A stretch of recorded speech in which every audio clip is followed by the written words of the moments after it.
Stuff Podcasts.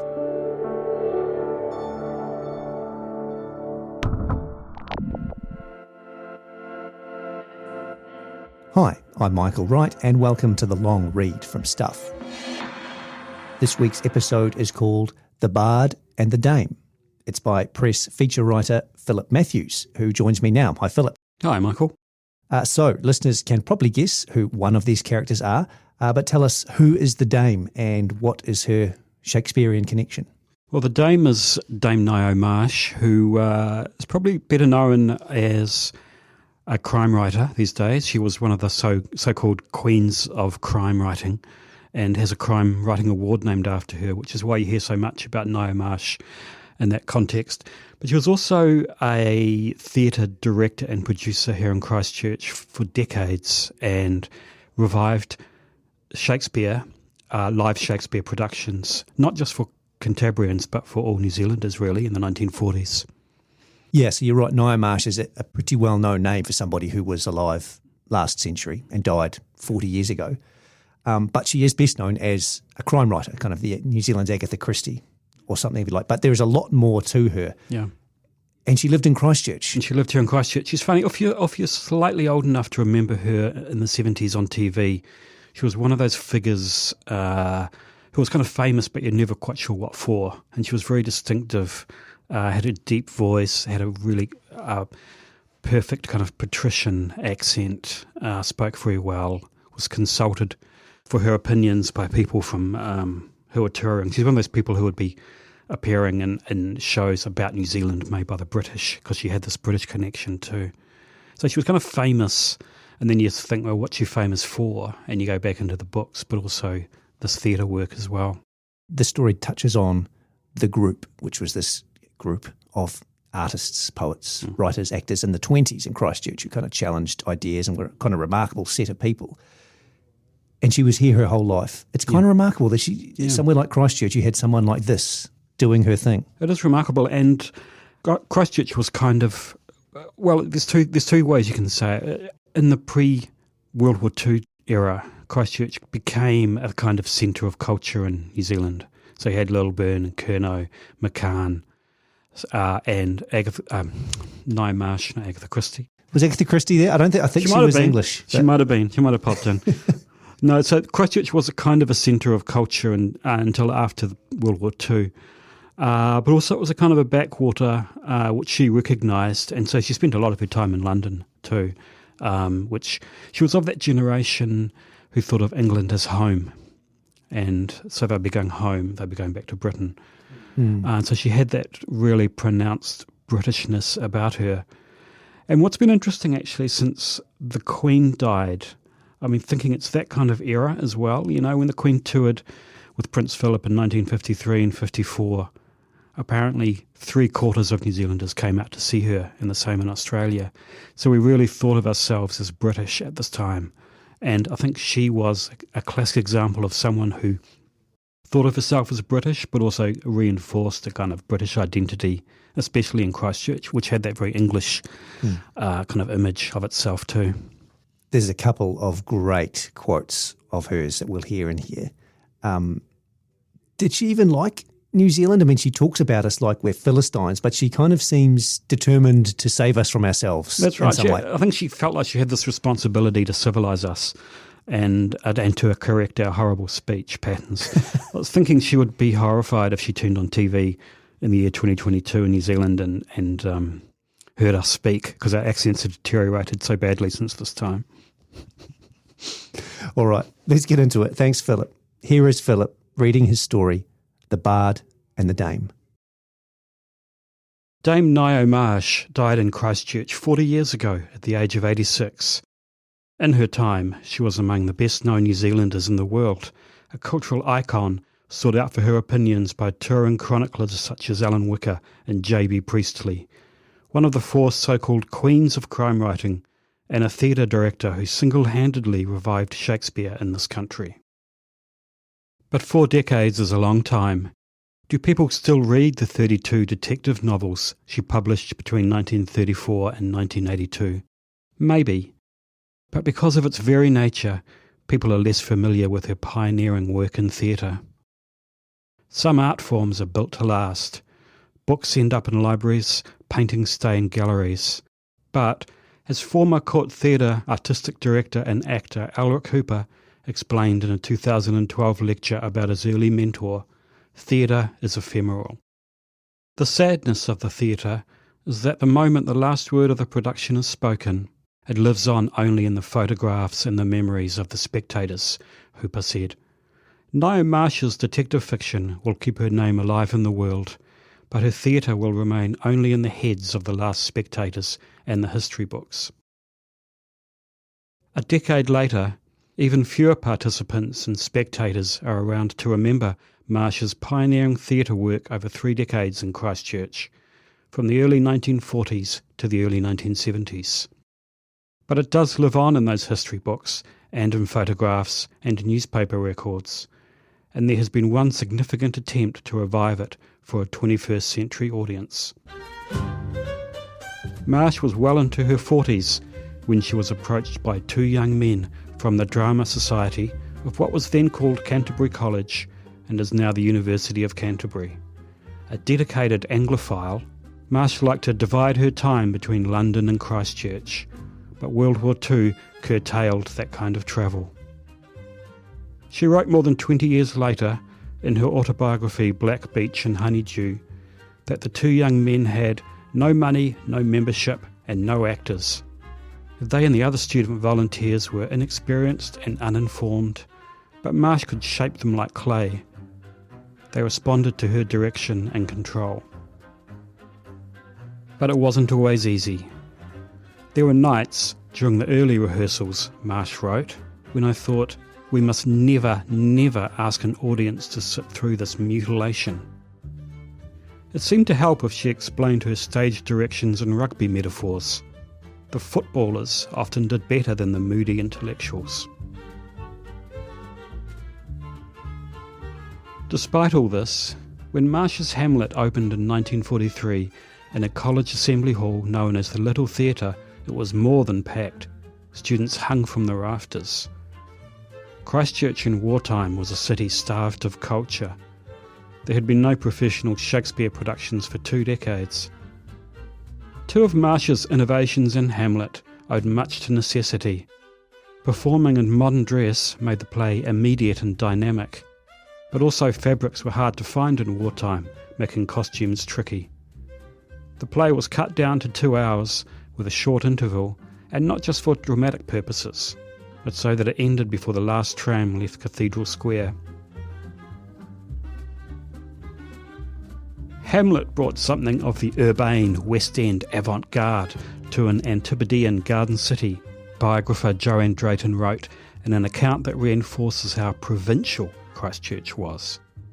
Marsh was influenced by modern production starring Alec Guinness that she saw in London in 1938, plus a wartime production in Christchurch in 1915. She was aware of international trends, and Alric Hooper thinks Orson Welles' famous fascist-era Julius Caesar influenced her own production in 1953. Poet and reviewer Alan Curnow raved about Hamlet and the following year's Othello. Marsh's company of students took both plays to Auckland and Wellington during the waning months of the war.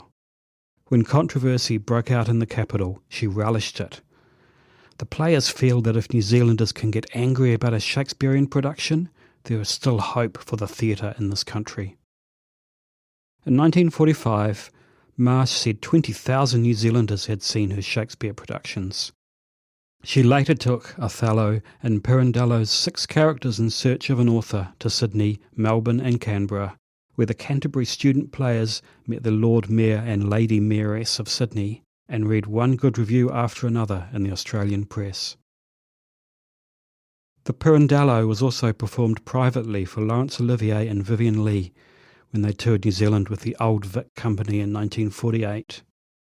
Olivier reportedly inspired one of Marsh's most talented stars, Bridget Lenihan, to skip acting school and go directly into professional theatre in London. Marsh became increasingly motivated by the idea of a national theatre group, as New Zealand was, she said, dramatically speaking, the most ill-served of the civilised countries. The idea grew, and in London in 1950, she proposed a British Commonwealth Theatre Company to play in Britain in what were then called the Dominions. She painted a grim picture of her home country's cultural isolation. New Zealand is a lonely group of islands and a great waste of waters down at the bottom of the world, and her inhabitants are morbidly conscious of their isolation, she said. If you take a number of British people and leave them in warm storage for 100 years in the South Seas and then open the oven door, we are what they turn into. It's easy to see that as a dated and monocultural view of New Zealand.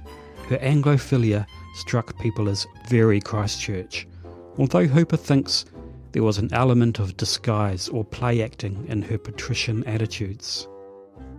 She was famously a stickler for correct pronunciation.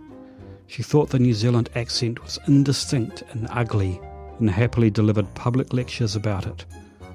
She was horrified when she heard a Canterbury weather forecaster say, "There will be showers over the Alps." She could be imperious, but she could also be funny.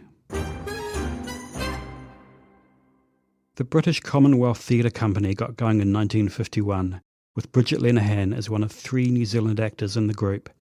The others were British, Canadian, South African and Australian, and included John Schlesinger, later famous as the director of the Dustin Hoffman movies Midnight Cowboy and Marathon Man.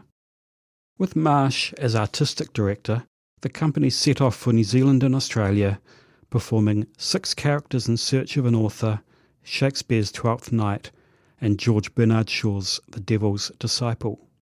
But the tour was a failure, and the group disbanded before the end of the year. Plans to go on to Canada and South Africa were abandoned. Marsh later wrote that the tour took place under comically disastrous conditions. The final performance was in Blenheim, where rats darted in and out of dressing rooms and rain dribbled through the roof onto the stage. That seemed to be the end of international ambitions, but Marsh kept producing Shakespeare plays for Christchurch audiences for 2 more decades. While it was a university drama society, Marsh's core group of actors stayed involved long after graduation, meaning adults with day jobs as lawyers or engineers rehearsed alongside keen young students. Marsh also remained a highly visible public evangelist for the artistic value of Shakespeare, which she rated above the relative mindlessness of movies. With the exception of a group of European productions and a few masterpieces from other countries, what film asks its audience to do more than sit and chew and painlessly accept? She said in 1962. Shakespeare's public really did have to think, and since the plays were well attended, we can only suppose that his Elizabethan and Jacobean audiences were prepared to do so, and, what is more important, enjoyed the experience. When she appeared on the BBC's Desert Island Discs radio show in 1968, there were 2 extracts from Shakespeare in her list of 6 tracks, one from Twelfth Night and one from Henry V. The latter was a recording of Olivier. Now over 70, she began to slow down.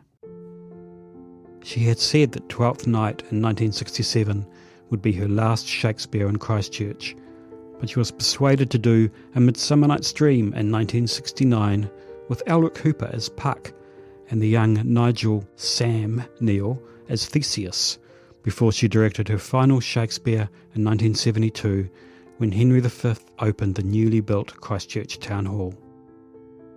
Then, in a fitting conclusion to her theatre career, she directed another former protégé, actor Jonathan Elsom, in his one-man show about the bard, Sweet Mr. Shakespeare, in 1975 and 76.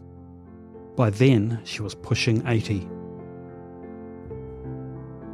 In his 2012 lecture, Hooper seemed both clear-eyed and proud of Marsh's contribution.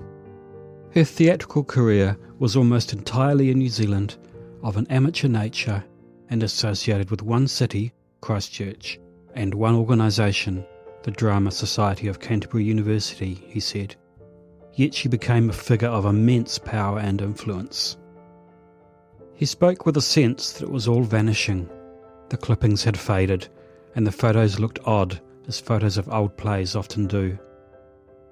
Even the memory of her extraordinary persona and height has diminished, he said.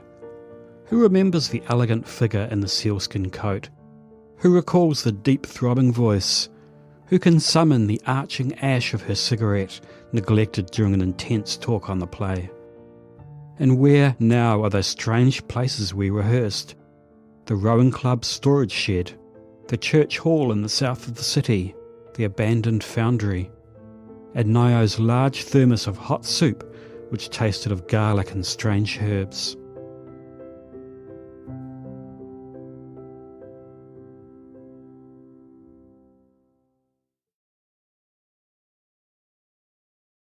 David Hindon is another who remembers. He was just 21 when Marsh cast him as Kent in King Lear in 1956, and he stayed a Marsh regular until 1972, when he was one of 2 actors to play the lead in the massive Christchurch Town Hall production of Henry V. There was a personal connection. Hindon is my father-in-law, and I'd heard stories of his acting career from long before I was on the scene and saw the memorabilia. I noticed the large tinted photo on the lounge wall of the man in costume as Henry V, with sword and helmet. There were fondly recalled stories about Marsh's grand Christmas parties, when the children of her actors would put on plays and be rewarded with gifts from what the kids remembered as huge Christmas boxes. There were also stories about the legendary Christchurch lawyer and actor Mervyn Sticky Glue. How could anyone forget that nickname? Once, on a tour of the Ngaio Marsh house in Kashmir, I saw the word Hindon next to a scribbled phone number on an open page of Marsh's old address book, as though he were on speed dial. Hindon even appeared in British writer J.B. Priestley's 1974 book, A Visit to New Zealand, where he was a handsome Shakespearean leading man at a dinner party hosted by Marsh, along with some other theatrical friends, such as Mervyn Thompson, Gerald Lascelles and Helen Holmes. It was Holmes who took Priestley on a tour of the Christchurch Town Hall. Priestley called it a knockout. He went on, "We have a number of cities in England that could make Christchurch look like a little town, but not one of these cities, I am excluding London, can show us anything they have built for many years that can match this town hall." Priestley had heard the talk about Christchurch's sense of Englishness, and he wrote perceptively that the city represents a dream carried 13,000 miles down into the Antipodes and subtly changing as soon as it began to be realised. He was told Christchurch was sleepy and lackadaisical, but his experience contradicted that. I asked my father-in-law about his career with Marsh. "I was a quiet, shy introvert who had never been allowed to do anything," he said. Boy Scouts, tramping, staying overnight with a friend, it was always out of the question. His impressions of Marsh were of someone impressive, professional, overwhelming, active, empathetic. A shy student who was almost struck mute with nervousness could be spoken to with infinite tact and understanding and would soon be performing. He remembers rehearsals for sword fights, with Marsh showing the youngsters how it was done by collapsing onto the floor or falling downstairs. And the actors? Bridget Lenihan was before my time, he said. Really talented people like Elric Hooper, Sam Neill and James Lawrenson took off overseas and made acting their careers. Sticky Glue was a character backstage and in the pub, but not a very serious actor. Once he scared the cast when he disappeared down to the pub between scenes and showed up 5 minutes before his next cue. Ngaio quietly blacklisted him thereafter. While Hooper is right about those fading newspaper clippings, theatre reviews from the press, now digitised at papers past, can help bring memories back from oblivion. You can scan for superlatives. Hindon's Kent in King Lear was said to be particularly notable. Also making his Marsh debut, Elric Hooper played the fool with great sympathy in the same production. Hindon's Henry in Henry V in 1957 had a fiery impetuosity and his soliloquies were feelingly uttered. His confident bearing and fine voice were on display when he was Macduff in Macbeth in 1962. His Hotspur was praised in the following year's Henry IV, and on it goes. Then we reach 1972, when Marsh made the unusual decision to have two Henrys acting on alternate nights. Hindon was one, and university student Desmond Woods was the other. The press reviewer, theatre academic Howard McNaughton, seemed to prefer the older over the younger. Hindon also remembers how Marsh's connections and stature gave her amateur cast valuable exposure to experienced overseas actors. Here are some names: Emlyn Williams, Donald Wolfett, Max Adrian and Joyce Grenfell. These British actors, friends of Ngaio, would from time to time be touring New Zealand, and she would have them to her place for dinner, Hindon said. We were lucky to be invited. They had a profound effect on me. On stage, Donald Wolfett had always struck me as something of a poseur, but in real life he was a different man who cared deeply about the whole profession. Max Adrian was so self-effacing and apologetic, you wondered if he had any self-confidence.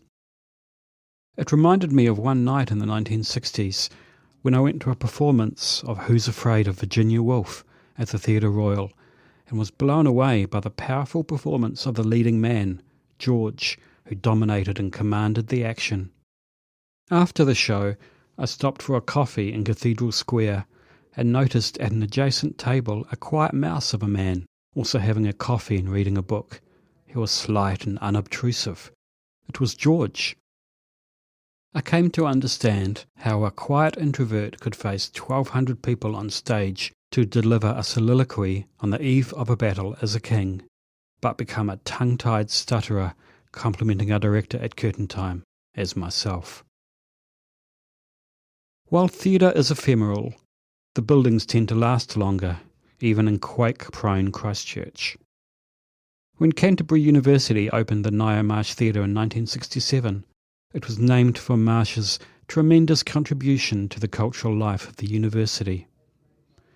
That contribution came full circle in 2019, when Marsh's original wartime Hamlet was restaged there. A play that was radically topical 7 decades earlier had become a period piece. Polly Hoskins was an MA student in English whose topic was New Zealand women writers. Marsh's name kept appearing in every movement or genre she researched. She was an artist in The Group when it began challenging Christchurch conservatism in the 1920s. She was a prolific and famous crime writer, and of course she was a theatre director. Hoskins has an idea about Marsh, that she was both specifically rooted in Christchurch, but also rootless, in a way that makes her the epitome of the modern New Zealand woman artist. She remained unmarried and childless. She supported herself. She pursued her own interests. Hoskins also learned that Marsh made books for each show she directed, which included the edited scripts, her notes in the margins, and detailed drawings of staging and even blocking, meaning the movements and placement of actors. The books are in the Alexander Turnbull Library in Wellington. They are both a time capsule and an instruction manual. This means we now have insight into how she worked as a theatre director, Hoskins says, and we're able to have a clear sense of how the shows worked, including the delivery of lines, movement on the stage, costumes and music. This also means her theatre work can be written about, analysed and restaged. That is exactly what Hoskins did, with a different generation of the same drama society that came to Marsh for help back in the 1940s. The 1943 Hamlet was restaged in 2019 for the reopening of the Ngaio Marsh Theatre, according to Marsh's careful and very specific instructions. A score composed for the play by Douglas Lilburn was also found and performed. The script and the score were then published by Canterbury University Press, with an informative introduction by Hoskins. She makes an interesting leap. Could Hamlet have appealed to Marsh as a writer of murder mysteries?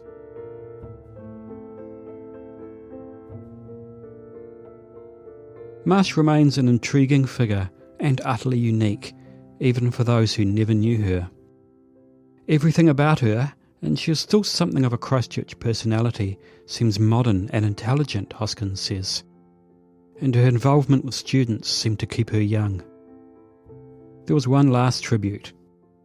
After she finished the study that became a book, Hoskins and some suitably inspired student friends drove down to Peel Forest in South Canterbury, where Marsh is buried at the Church of the Holy Innocents. They put flowers on her grave, and, because Marsh was an inveterate smoker, they left a cigarette next to the flowers.